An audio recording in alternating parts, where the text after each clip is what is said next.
Buenas tardes, bienvenidos. Nos encontramos en el segundo ciclo, en el segundo momento del ciclo de conferencias que el arciprestazgo de Ferrol está organizando.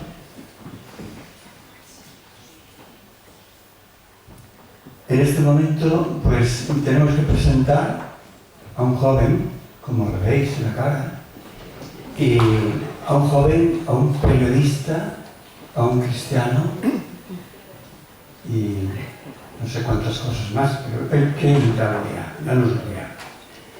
Presentamos a José Beltrán Aragoneses, nacido en Madrid en el año 1980. Es director de la prestigiosa revista de información religiosa Vida Nueva, que os suena, una de las informaciones de tipo religioso más importantes en España, y desde 2014 él es el flamante director de esta revista. Licenciado en periodismo por la Universidad Complutense de Madrid, fue, y es muy importante esto reseñarlo en la carrera de José, premio de periodismo, premio LONU, de periodismo joven que otorga la Unión Católica de Informadores y Periodistas de España. El jurado mismo destacó en esta concesión la notable trayectoria periodística, así como el gran compromiso cristiano desarrollado en esta labor de dirección. Beltrán trabajó en Telemadrid, Antena 3 y durante 10 años en el diario La Razón, donde ocupó el puesto de redactor jefe de Sociedad y Religión, sobre todo con el suplemento La Razón de la Fe. En este momento está sobre todo y actúa como periodista y como un gran comunicador para todos nosotros. José Beltrán Aragoneses sobre todo nos recuerda esa combinación juventud, información, compromiso, sobre todo buscando un instrumento para la nueva evangelización. También con la cobertura de las visitas del Papa Benedicto XVI a España, o presente, y del cónclave en el que fue elegido el Papa Francisco. Destaca como en su andadura, muy importante, la información religiosa desde las revistas Vida Nueva y sobre todo como un laico comprometido con la familia San José de Calasanz. Pertenece al equipo pastoral del Colegio Divina Pastora de Getafe y es miembro de la Delegación Diocesana de Misiones desde hace años en esta diócesis madrileña, colaborador de Cristianos Sin Fronteras y de Misioneros del Tercer Mundo. Quienes lo conocen de cerca y han tenido la oportunidad de trabajar con él afirman que es un gran apasionado del periodismo, siempre buscando la actualidad y los temas que pueden interesar al lector, con el afán de darle un punto distinto a las informaciones. Se trata, evidentemente, de un joven comunicador de hoy que conecta con los jóvenes porque maneja sus códigos y está inmerso en las nuevas tecnologías. Dicen de él que hace información religiosa porque le gusta, pero que la concibe como inseparable de la social, de lo cultural, de la política y de la economía. Quienes trabajan con él destacan que ejerce el periodismo religioso con vocación de servicio a la Iglesia y muy especialmente esa gran cercanía y conocimiento de la pastoral de los religiosos y sus colegios, así como de las parroquias y las misiones, ejerciendo esa labor de la Iglesia en salida que pide el Papa. Nada más, simplemente le definen muchos que le conocen como un hombre alegre que vive con emoción la labor periodística del día a día, y lo demás ya nos lo va a contar él.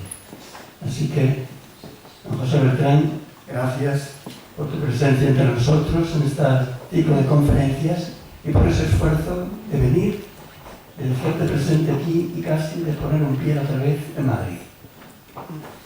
Bueno, pues en primer lugar, muchísimas gracias a todos ustedes por echar esta tarde aquí, ¿no? Que no son horas las 8 de la tarde, ¿no? Es verdad que hace una tarde además estupenda en Ferrol. Gracias al obispo, a Luis Ángel, por la acogida, y a Pedro, que ustedes como que forman parte del arciprestazgo saben muy bien de la generosidad en su entrega y de esa abundante generosidad también en sus palabras hacia mi persona, que no se las crean del todo. Desde ahí, unas advertencias antes de que de alguna manera intentemos desenmarañar qué es esto de se buscan influencers, la Iglesia al encuentro de los jóvenes. La primera, yo no soy ni investigador ni docente universitario, por lo cual desde esa mirada yo no vengo ni a darles lecciones ni a pontificar, ni mucho menos. Simplemente me presento como un periodista, ¿no? que mira con curiosidad la realidad, y como un laico calasancio que trabaja, que colabora con los jóvenes, ¿no? Que está trabajando con los jóvenes. Desde ahí, pues es desde donde les invito a que juntos compartamos este ratito que tenemos juntos. Yo hablaré con más libertad desde esa premisa, y ustedes podrán coger con más pinzas todo aquello que yo les diga, ¿no? En algún caso a lo mejor les resulta provocador, en otros incluso incómodos, o a lo mejor no les dice nada, ¿no? Pero creo que sí que era necesario que tuvieran esa clave clara, teniendo en cuenta además el tema al que nos enfrentamos o que se nos plantea, ¿no? Que es los jóvenes de hoy y cómo acercarnos a los jóvenes de hoy, ¿no? Que todavía está por ver quién tiene la varita mágica, ¿no? Al margen de las grandes multinacionales y de los genios de la música, para enganchar realmente a los jóvenes, ¿no? Yo hoy por hoy no la tengo, ¿no? Ni para captar a los millennials, ni a la generación Z, a los que otros llaman la generación Nini, y porque creo que nos adentramos en territorio desconocido, ¿no? Y por eso esta imagen del astronauta, ¿no? Es decir, porque entramos en una auténtica odisea en el espacio, en un lugar que nos queda por explorar, ¿no? Y cuando uno se adentra en algo que no conoce, tiene muchas posibilidades de meter la pata, pero también muchas de descubrir grandes retos y grandes desafíos. Pues eso es lo que les propongo de primeras, ¿no? Un reto y un desafío en un papelito. Muchos de ustedes ya lo tienen, no sé si alguno más, los que han llegado tarde les pueden acercar a alguno más, si tienen por ahí.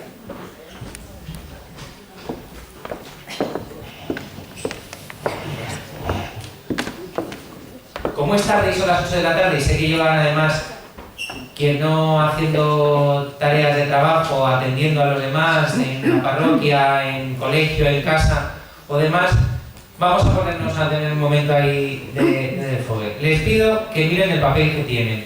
Probablemente con un poco de suerte es distinto al que tiene la persona de al lado. Y solo les invito, nada, un minutito, a intentar averiguar qué es lo que pone ahí. Se lo pueden descifrar, si no, si resulta complicado, si ese lenguaje forma parte de nuestra cotidianidad.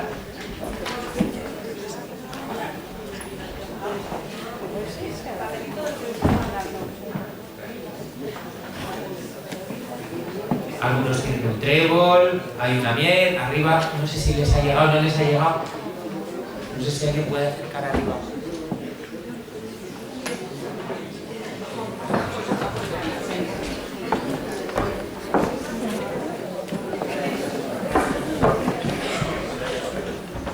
Si lo tienen claro, se lo pueden cambiar con el de al lado, ¿eh? Más o menos.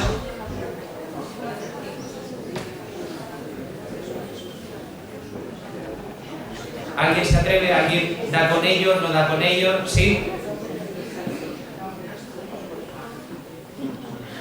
Más o menos. Pues esto es enfrentarse hoy al encuentro con los jóvenes. Luego les entrañaré, al final de la charla les cuento un poco más. de cómo va el papel. Pero esto es enfrentarse a la realidad juvenil hoy. Cuando descubran lo que va dentro, si es que lo logran descubrir, verán que el contenido no les va a ser ni mucho menos ajeno, pero es que el continente, es decir, sí, los códigos, el lenguaje, la manera en la que se expresan, ¿no? Pues son estos emoticonos, ¿no? Estos dibujitos que se nos han hecho muy habituales en el uso del móvil, del teléfono móvil, en el WhatsApp, que para nuestros jóvenes dicen mucho, pero que quizá para nosotros dicen bien poco. Y no es problema del mensaje, porque el mensaje, cuando repasemos alguna de lo que hay en el contenido, van a ver que no es que no sea familiar, sino lo siguiente. Son expresiones coloquiales que hemos usado todos y que usamos cotidianamente, pero sí la manera en la que están expresadas. Quizá por eso el salir al encuentro con los jóvenes exige un esfuerzo especial. Exige adaptarnos a sus códigos, a sus maneras, a su estilo y a sus inquietudes. Y por eso, quizá la Iglesia está llamada a buscar hoy influencers. ¿Vale? Ustedes tienen alguna de estas 50 expresiones, que ahora, si les doy una pista más, todos son refranes castellanos. Lo he intentado hacer en gallego, pero no he sido capaz. Si así les doy alguna pista, a lo mejor alguno lo tiene más sencillo, pero en cualquier caso tienen toda la charla, así que si ven que yo les resulta un rollo, se ponen a pensar en sus emoticonos y lo ven. Pero ahora simplemente arrancar la charla para que vean cómo el lenguaje de los jóvenes se aleja mucho, aparentemente, de nosotros, pero es tremendamente cercanos, ¿no? Esto que pues, ustedes que tienen aquí colegios trilingües que hablan en español, en castellano y en inglés, ¿no? La influencia del inglés es cada vez mayor, ¿no? Y lo que nosotros llamábamos antes un rarito, lo ven por ahí abajo, que en realidad para los jóvenes es un freak.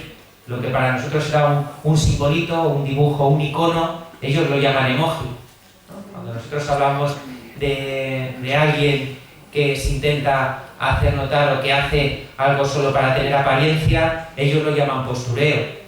Lo que nosotros llamamos hacer una foto a nosotros mismos, ¿ellos cómo lo llaman? Pues eso, el contenido en muchos casos se sigue manteniendo igual, pero el continente cambia, ¿no? Y como ese continente ha cambiado, quizá no merezca la pena preguntarnos en un primer momento cómo son los jóvenes de hoy, ¿no? Y lo mejor, pues vamos a adaptarnos a su lenguaje, vamos a hacerles un selfie.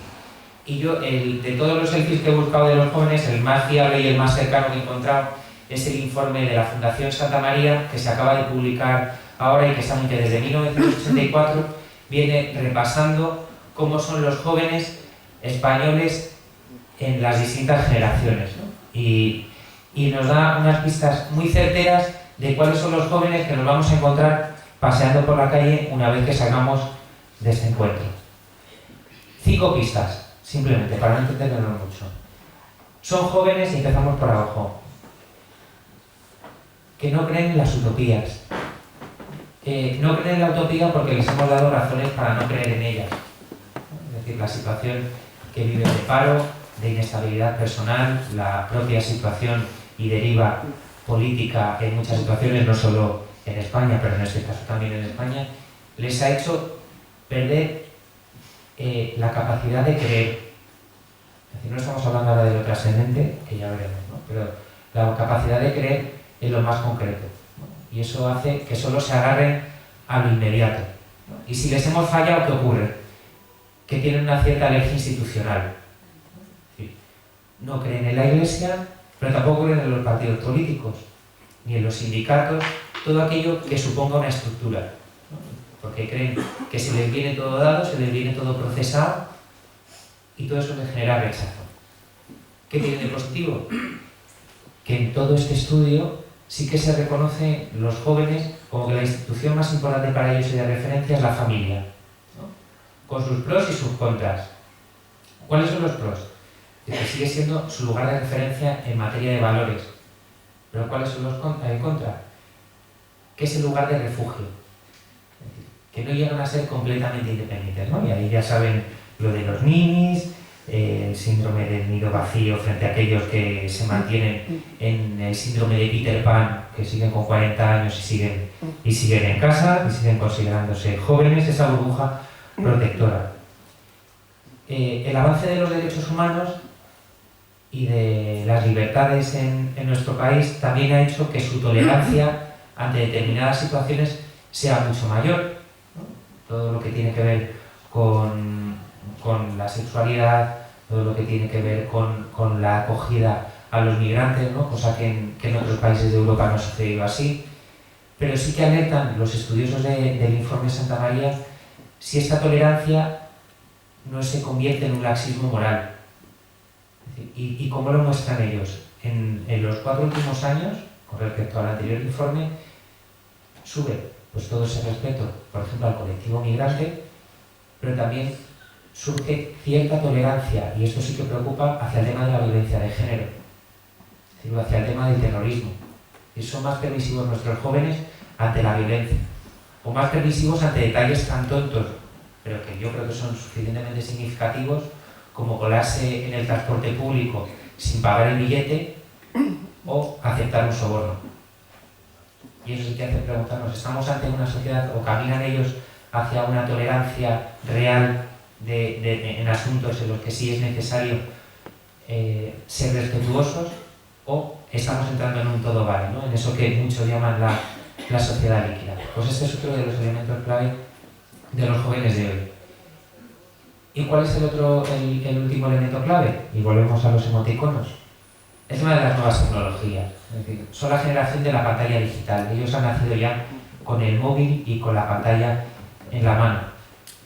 Esto no significa que haya mejorado en materia comunicativa, sino más bien todo lo contrario. Están enredados, están trabajando en red, pero aislados. Es decir, esto no ha fomentado el sentimiento de comunidad, sino el individualismo. Y ahí les pongo un ejemplo. Ustedes no saben, yo tampoco lo sabía, que voy a ir ahí de listo. ¿Alguien sabe lo que es un hikikomori? ¿No? ¿El delegado de juventud tampoco? Bueno, pues yo lo descubrí el año pasado, o sea que no se crean que... Hikikomori es el término que se utiliza para definir a un colectivo cada vez más amplio de jóvenes japoneses adictos a las nuevas tecnologías hasta tal punto que no salen de su habitación. Es decir, han sido capaces de formarse, de conseguir un sueldo, de trabajar y de alimentarse sin salir de las 4 paredes de su habitación. Es decir, es posible. Es decir, hoy es posible estar con un móvil y que te traiga la comida a casa, poder trabajar desde casa, poder tener relaciones aparentemente reales desde casa, y esto ha derivado en una patología que en Japón llaman hikikomori. Y tenemos yo lo descubrí porque tenemos un misionero español que está trabajando en Japón precisamente con este tipo de chavales, para intentar que se socialicen. Así que imagínense hasta qué punto hemos llegado a estar enredados, pero aislados en el uso de la tecnología. Son algunos de los rasgos de los jóvenes hoy. Y ustedes dirán, pues claro, con esto menudo traje hemos hecho de los jóvenes, ¿no? Pues es cierto, ese es el primer balance, ¿no? Les hemos cosido una imagen que nos podría resultar extraña, ¿no? Y podéis pensar vosotros, estos no tienen nada que ver con nuestra generación. Evidentemente, si miramos con 40, 50 años atrás, no, pero González Aleo, que es uno de los principales estudiosos del informe, sí que señala que son hijos de su tiempo y sobre todo que son hijos de sus padres. Es decir, que no ha habido una ruptura generacional en España, sino que esto ha sido un paso paulatino, de unos a otros. Es decir, y lo vamos a ver también en materia religiosa. Hemos considerado que esa transmisión de valores que considerábamos fundamentales se hacía por genética, ¿no? o por ósmosis, y resulta que no ha sido así. Por lo que creíamos nosotros que determinados principios eran claves, ¿no? Como la constancia, la permanencia, el sentido de la comunidad, el sentido de país, era algo que se transmitía sin más, pero resulta que no, que ahí hemos fallado. Y claro, nos preguntamos, dentro de este primer balance, ¿qué ocurre con el hecho religioso? ¿Qué ocurre con la religión? cuando a los jóvenes les preguntas qué es lo más importante para ti y se les da una escala de valores para preguntarles qué es lo más importante entre distintas instituciones, aparece la familia, pero como ven, está ahí muy pequeño y creo que no lo pueden leer. Los que dicen que la religión es lo más importante para ellos, un 5,4%. En una lista de 12 valores ocupan la última posición. Y esto lo dicen los propios jóvenes, ¿eh? Pero es que solo es importante para el 22% de los que se consideran en esta misma encuesta católicos practicantes, es decir, católicos que de alguna manera están implicados en su día a día con la fe. El índice de confianza de la Iglesia está solo por delante del Parlamento Central, es decir, del Congreso de los Diputados y del Parlamento Regional de cada uno. Claro, ¿qué reflexión nos invita a esto? ¿Estamos ante una situación de anticlericalismo? Pues la conclusión del informe no va por ahí. Es decir, aunque hay una parte, ¿no? y eso siempre está presente en la sociedad, ¿no? de rechazar la Iglesia, el salto es aún mayor. Insisto, la Iglesia no está aislada de este análisis, sino que es propio del resto de las instituciones, que es la indiferencia.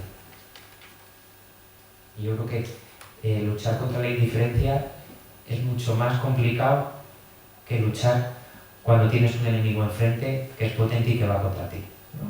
Entonces, ¿en qué creen nuestros jóvenes? ¿Qué destaca el informe? Pues habla de la indiferencia, de esa indiferencia que González Alveo califica como cierta tendencia al protestantismo. Pero no lo entendamos en el que quieran hacerse protestantes, ¿no? Sino igual que son individualistas en el consumo de la tecnología, en su toma de decisiones, en su manera de afrontar el mundo, se están construyendo su propia imagen de la religión, ¿no? Eso es lo que el cardenal Lehmann llamaba el teoplasma. Es como si cogemos plastilina de distintos colores y la mezclamos. Pues sí, pues en mi casa se iba a misa y entonces pues yo soy católico, me siento católico y creo que Jesús era un buen tipo y demás, pero es que esto del Zen también me da muy buen rollo, ¿no? Y seguro que no es contradictorio, pero venga, unimos el Zen. Y se cruza alguien con su camino y le dice, pero es que además eres Sagitario. Ah, pues es que si soy Sagitario también determina mi vida y mi existencia. Vale, pues soy cristiano, tengo algo de Zen, creo en los horóscopos, pero luego soy un poco ateío por si acaso, ¿no? Porque también coincide que ninguno de mis compañeros, de mis colegas cree, pues tampoco creo. Pues esa es la situación de ni siquiera una fe a la carta, es una religiosidad a la carta que busca parchear. Y les digo buscar, que busca parchear. Porque si hay algo que destaca también el informe, es que los jóvenes están en búsqueda. Buscan respuestas. Tienen inquietud. El problema es dónde buscan y dónde encuentran esas respuestas. Y ahí sí que yo estoy convencido que si desde la Iglesia somos capaces de dar respuestas que lleguen a su corazón y que generen una experiencia transformadora, de alguna manera sí que ellos se considerarán que están interpelados y verán que aquí pueden encontrar esa respuesta. Claro, pero para ello hay que llegar. ¿Y cómo llegamos a ellos? Pues las únicas personas que parece que están llegando al público juvenil son los que se conocen como los influencers. De nuevo, una palabra que de continente es desconocida para nosotros, pero que de contenido sí. Es decir, normalmente en castellano había una palabra, un término que era prescriptor, ¿no? Incluso en algunos casos embajador.